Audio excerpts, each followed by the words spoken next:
Welcome to hit TV. నేను మీ నిర్మల. ముందుగా hit TV ప్రేక్షకులందరికీ ఉగాది శుభాకాంక్షలు. మరి ఈ ఉగాదికి అందరు పంచాంగాలు చూపించుకోవడానికి చాలా తొందరపడుతూ ఉంటారు.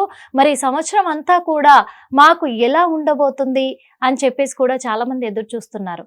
మరి ఈ విశ్వవసునామ సంవత్సరంలో అందరికీ ఎలా ఉండబోతుంది, రాశుల పరంగా కావచ్చు, పంచాంగం పరంగా కావచ్చు, వాళ్ళ గ్రహస్థితులు కూడా ఎలా ఉండబోతున్నాయని మనకు క్లియర్గా ఎక్స్ప్లెయిన్ చేయడానికి ఈ రోజు మన హిట్ టీవీ స్టూడియోలో ఉన్నారు ఐకాన్ ఆస్ట్రాలజర్ గట్టుపల్లి సురేష్ బాబు గారు.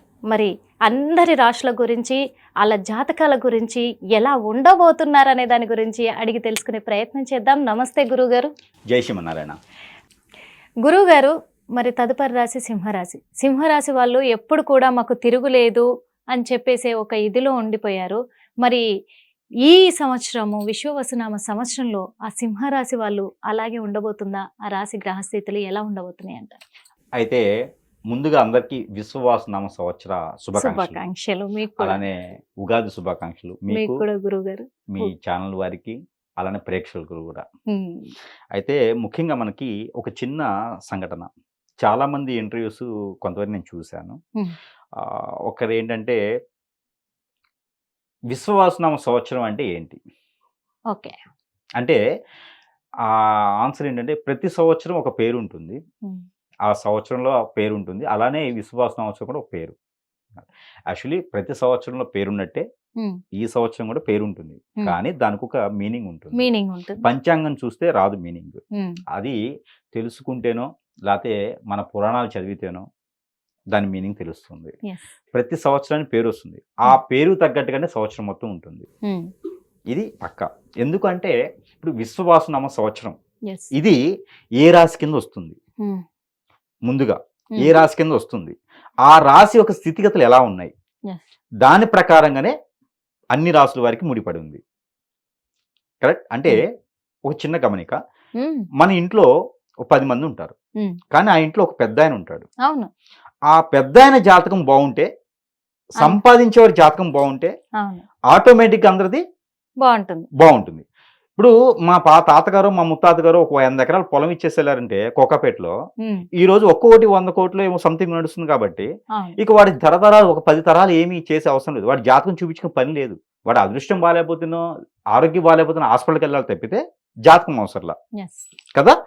అలానే విశ్వవసునామ సంవత్సరం అంటే ఆ విశ్వవసునామ సంవత్సరం ఏ రాశిలో ఉంది, దానికి తగ్గట్టుగా ఈ సంవత్సరం ఎలా ఉంటుంది ద్వాదశ రాశి వారికి.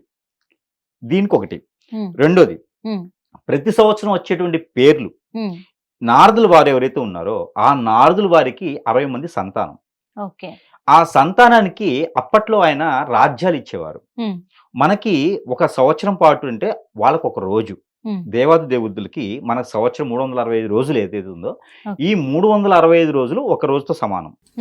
ఒక్కొక్క పేరు మీద ఒక్కొక్క రోజు పాలించండి అని చెప్పి ఇచ్చారు. ఆ ఇవ్వడం ద్వారా మనకి 360 రోజులు ఒక్క పేరుతో వచ్చింది. అదొకటి. దానికి తీసుకుంటూ పోతే చాలా పురాణాలు ఉన్నాయి. అంటే ఈ రెండు మనం తీసుకోవాలి ముఖ్యంగా. అంటే ఇది తెలిసి చెప్పలేదా లేకపోతే గుర్తులేదా అనేది గమనించుకోవాలి. ముందు ముఖ్యంగా ప్రేక్షకులు కూడా తెలుసుకోవాల్సింది ఏంటంటే అసలు ఈ సంవత్సరం ఏంటి, సంవత్సరానికి పేరు ఎందుకు వస్తుంది అనేది తెలుసుకోవాలి.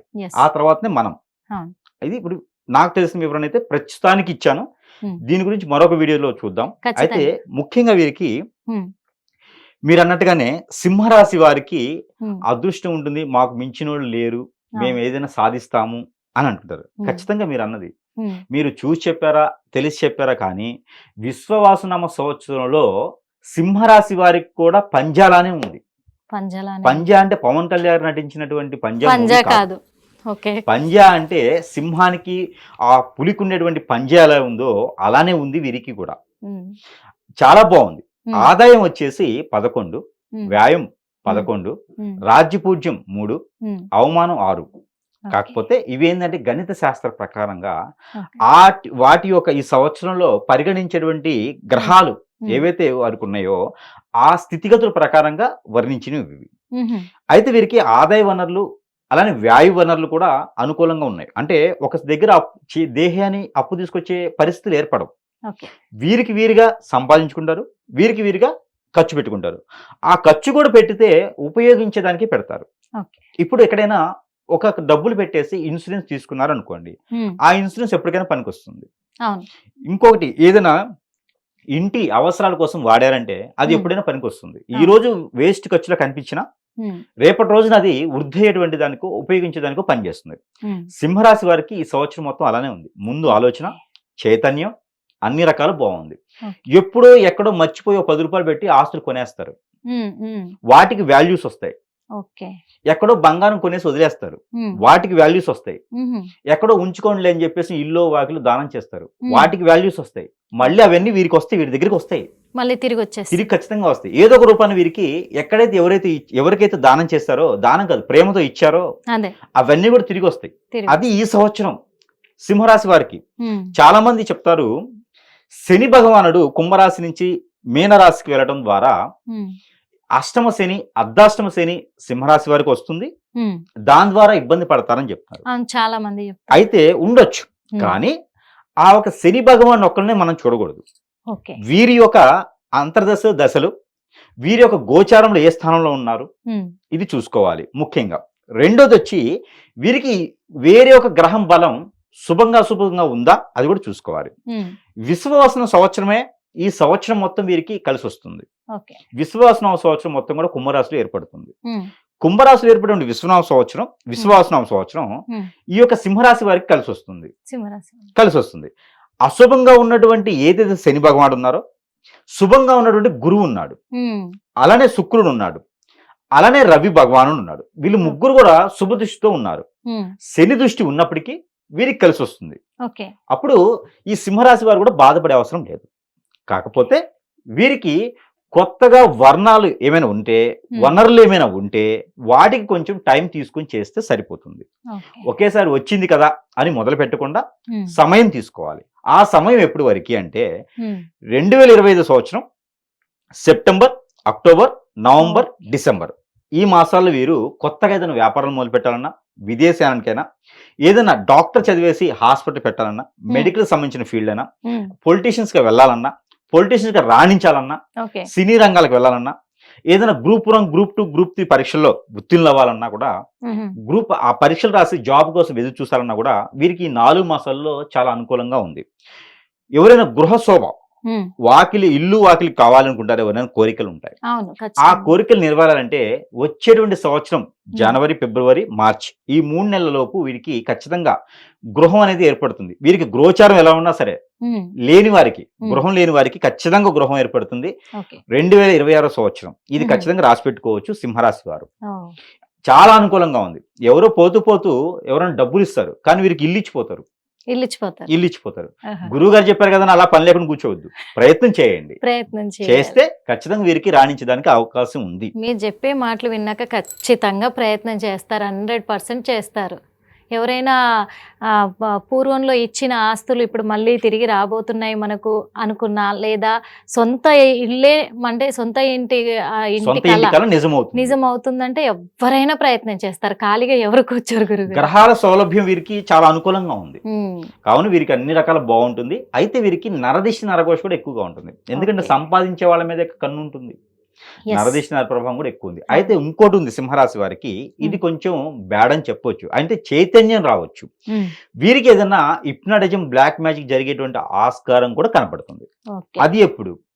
మే, జూన్, జూలై ఈ 3 మాసాల్లో వీరు గమనించుకొని ఎక్కడైనా గురువులు ఉంటే చూపించుకుంటే అది మొదటిలోనే తుంచేయచ్చు.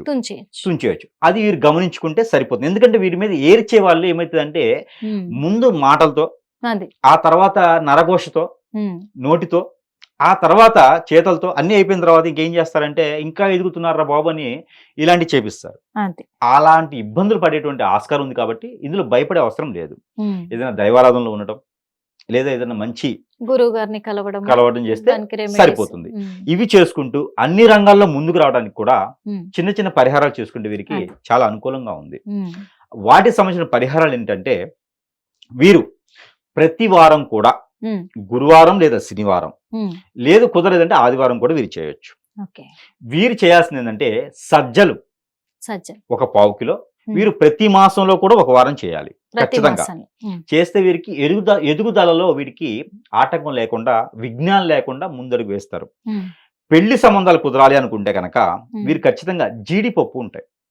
ఈ జీడిపప్పుని వీరు దానం చేసిన లేదా జీడిపప్పుని పౌడర్ చేసి దానికి సరిపడా ఆవు పాలు లేదా గేదె పాలు పోసి వాటితో శివాలయంలో అభిషేకం చేసిన సాయం సంధి వేళైనా ఎర్లీ మార్నింగ్ అయినా సరే శివాలయం అభిషేకం చేసుకుంటే పెళ్లిళ్ళు అయ్యేదానికి ఎక్కువ ఆస్కారం ఉంది మగ పిల్లలకి. మొదటి పెళ్లి మాత్రమే అంటే పెళ్లి అవ్వలేదు అనుకునే వాడికి మాత్రమే, అంతవరకు నా ప్రెడిక్షన్. రెండోది, ఆడపిల్లలకి పెళ్ళి అవ్వాలంటే కనుక వీరికి పల్లీలని ఉంటాయి, శనక్కాయ పప్పు. ఆ శనక్కాయ పప్పు పౌడర్ చేసి వాటికి సరిపడ పాలు, పన్నీరు, అలానే తేనె ఈ మిశ్రమం కలిపేసి సుబ్రహ్మణ్యేశ్వర స్వామి వారికి కానీ నాగపడిగలకు కానీ ఏదైనా మంగళవారం బుధవారం రోజున అభిషేకం చేయాలి. రావి చెట్టు మొదటిలో ఒక స్పూన్ చక్కెర ఏదైతే ఉందో బెల్లం వాడకూడదు, చక్కెర మాత్రమే వాడాలి. ఈ చక్కెర అనేది ఉదయం సమయంలో చేయాలి లేదా సాయంత్రం 4 గంటల సమయం లోపు మాత్రమే చెట్ల దగ్గరికి వెళ్ళాలి. ఆ రావి చెట్టులో మొదట్లో వేసినట్టయితే వీరికి పెళ్ళేయడానికి ఆస్కారం ఎక్కువగా ఉంది. అయితే వీరికి వనరులలో ముందుకు వెళ్ళాలి, అలానే జాబులో ముందుకు వెళ్ళాలి అనుకుంటే కూడా మొదటి పెళ్లి కోసమే కదా, మొదటి పెళ్లి కోసమే. ఎందుకంటే ఏదైనా మనం ప్రెడిక్షన్ చెప్పాలనుకుంటే మొదటి పెళ్లి కోసం మాత్రమే చెప్తాను. రెండోది ఏంటంటే పర్సనల్ గా రావటమో లేదా ఏదైనా గురుగారి దగ్గరికి వెళ్ళచ్చు. పర్సనల్ గా అంటే జాతకం చూపించుకోవడానికి మాత్రమే. అయితే వీరికి ఇంకొకటి ఏంటంటే మనం ముందుగా అనుకున్నాం సజ్జలు అని చెప్పి.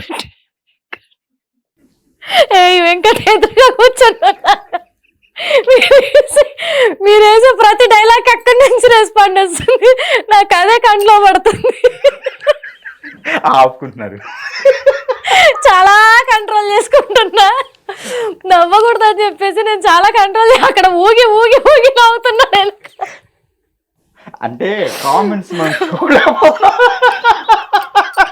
ఖచ్చితంగా పడతాయి దీనికి కామెంట్స్, అయినా పర్లేదు. Okay, continue. అయితే మనం ముందుగా సజ్జలే చెప్పుకున్నాము. ఆ సజ్జలు ఒక పావుకిలో తీసుకొని వీరి దగ్గర ఉంచుకొని రోజుకు ఒక గుప్పెడు చొప్పున వీరికి సమీపంలో ఉన్నటువంటి పావురాలకి లేదా ఏదైనా కోళ్ళకి, ఆ రెండు లేనప్పుడు వీరికి వీరే దిష్టి తీసుకొని పారేటువంటి నీరు, అది నది, సముద్రం, ఏరు, సెలయేరు, కొనియేరు, ఇలాగ బ్రహ్మగుండాలు ఏవైతే వారి సమీప దూరంలో ఉన్నాయో అక్కడ వారు వేయొచ్చు. అయితే ఒకటి సమీప దూరంలో ఉంటే మాత్రమే చేయాలి, లేదు అంటే పొదలుగా ఉన్నటువంటి చెట్లు వాటిలోనే వేయొచ్చు, రోడ్డు మధ్యలో వేయకూడదు. ఇలా దిష్టి తీసుకుని వేయాలి. దిష్టి తీసి పావురాలకి, పక్షులకి వేయకూడదు. అంటే చాలా మంది దిష్టి తీసి 4 బాటలు కలిసిన చోట వేయాలి, మనుషులు తిరిగే చోట వేయాలని చెప్తా ఉంటారు. మరి ఇది ఎంతవరకు నిజం అంటారు, ఎంతవరకు అవాస్తవం అంటారు గురువుగారు? అది జరగకూడదండి. ఇప్పుడు మీరు దిష్టి తీసేసి రోడ్డు మధ్యలో వేస్తారు, ఎవరో దాడుతున్నారు, వాళ్ళకి వచ్చేస్తే మీకు పోతుంది అనుకుంటారు. అదే వాళ్ళు తీసేసి వేసినప్పుడు మీరు దాడుతారు, అది పోయేది ఎక్కడ ఉంది? ఇంకా అంటే ఇంకొకరికి హాని కలిగిస్తున్నట్టు, ఖచ్చితంగా కలిగించినట్టే అది. అందుకని అలా చేయకూడదు. మనం తీసే ప్రతి దిష్టి కూడా రోడ్డు మధ్యలో వేయకూడదు. షాపుకు తీసినా, ఇక్కడ తీసినా, నాకు కొన్ని వీడియోస్ దిష్టి గురించే ఉంటాయి. అయితే ఇలా చేసుకుంటే వీరికి సింహరాశి వారికి కూడా విశ్వాసనామ సంవత్సరంలో ఎదిగేదానికే కాదు, ఇంకొక 10 మందికి ఉపాధి కల్పించేటువంటి అవకాశాలు కూడా వీరు ఇస్తారు, వీరికి దగ్గర సమకూరుతాయి. కాబట్టి వీరు ఎదుగుతారు అని చెప్పకూడదు. అలానే వీరితో పాటు ఉన్న వారు అందరికి కూడా ఉపాధి అవకాశాలు కనిపిస్తాయి. కాబట్టి ప్రతి ఒక్క సింహరాశి వారు వారి వారి యొక్క పర్సనల్ హరోస్కోప్ కూడా చూపించుకొని ఇంకా ఏమైనా దోషాలు ఉంటే వాటికి పరిహారాలు చూసుకుంటే కూడా వీరికి బాగా కలిసి వస్తుంది. అయితే వీరికి కలిసి వచ్చేటువంటి వారం ఆదివారం, మంగళవారం, ఈ రెండు కూడా ఏ మాసంలోనైనా వీరికి బాగా కలిసి వస్తుంది ఈ సంవత్సరం మొత్తం కూడా. అలానే వీరికి వీరికి 2వ నెంబర్ కూడా వీరికి బాగా కలిసి వస్తుంది. ముఖ్యంగా 1వ నెంబర్ వీరికి బాగా కలిసి వస్తుంది. 1, 10, 31 వీరికి అనుకూలంగా ఉంటుంది, బాగా కలిసి వస్తుంది. అయితే వీరికి 2వ నెంబర్ కూడా వీరికి అనుకూలంగా ఉంది కాబట్టి ఆ నెంబర్లో కూడా వీరు మంచి పనులు చేసుకోవచ్చు. అంటే 11, 20 అటు కూడా వీరు చేసుకోవచ్చు. ముఖ్యంగా వీరికి కలిసి వచ్చేటువంటి కలర్ రెడ్ చాలా అనుకూలంగా ఉంటుంది. రెండోది గ్రీన్ చాలా అనుకూలంగా ఉంటుంది. మూడోది చాక్లెట్ కలర్, టమాటో కలర్ వీరికి అనుకూలంగా ఉంది. అలానే వీరికి కలర్స్ ని కూడా వీరు క్యాలిక్యులేషన్ చేసుకొని వారు వెళ్ళేటప్పుడు జేబుమాల కావచ్చు, కర్చీఫ్ లాంటి మాలలు కానివ్వండి, అలా ఏదైనా చిన్నది పెట్టుకున్నా కూడా సరిపోతుంది. సో ఈ రకంగా వీరు చేసుకుంటే అనుకూలంగా ఉంటుంది. ఇక వీరు ప్రతిరోజు చేయవలసినటువంటి పరిహారం, ఇవి వారంలో ఒకరోజు చేసుకున్నా సరిపోతుంది. ప్రతినిత్యం కూడా వీరు చేసుకోవాల్సిన పరిహారం ఏదైతే మనకి బ్లాక్ పెప్పర్ ఉంటాయి, నల్ల మిరియాలు, ఏవైతే నల్ల మిరియాలు ఉన్నాయో ఒక 4 మిరియాలు తీసుకొని ప్రతిరోజు కూడా ఉమ్, ఓం హ్రీం నమః ఓకే. అని చదువుకోవాలి. ఉమ్, ఓం హ్రీం హ్రీం నమః నమః. ఇది చదువుకొని ఏమైనా వీరికి దోషాలున్నా, నరదిష్టి, నరప్రభావం, శత్రుపీడ, శత్రుబాధ, అలానే ఆర్థిక స్థితిగతులు, ఆరోగ్య సమస్యలు ఎలాంటిది ఉన్నా కూడా, పితృదోషాలు ఉమ్, ఎలాంటివి ఉన్నా కూడా చిన్న చిన్నగా పోయేందుకు ఆస్కారం కనబడుతుంది. కాబట్టి ఓకే. వీరికి అలా చదువుకొని ఆ మిరియాల్ని మన దిష్టి తీసేసుకొని పడేయాలి ఒకటి. లేదు ఆ మిరియాలు తిన్నా కూడా వీరికి మంచిది. తినే మిరియాలు దిష్టి తీసుకోకూడదు. పడేసే మిరియాలు దిష్టి తీసుకోవాలి. ఓకే. ఆ దిష్టి తీసుకుని రోడ్డు పక్కన పడేయాలి. ఉమ్, వేసుకుంటే వీరికి కలిసి వచ్చేదానికి ఆస్కారం ఎక్కువగా ఉంది. వీరు కూడా విశ్వాసనామ సంవత్సరంలో ముందడుగు వేయడానికి చాలా బాగుంటుంది. చాలా బాగుంటుంది. ధన్యవాదాలు గురువు గారు.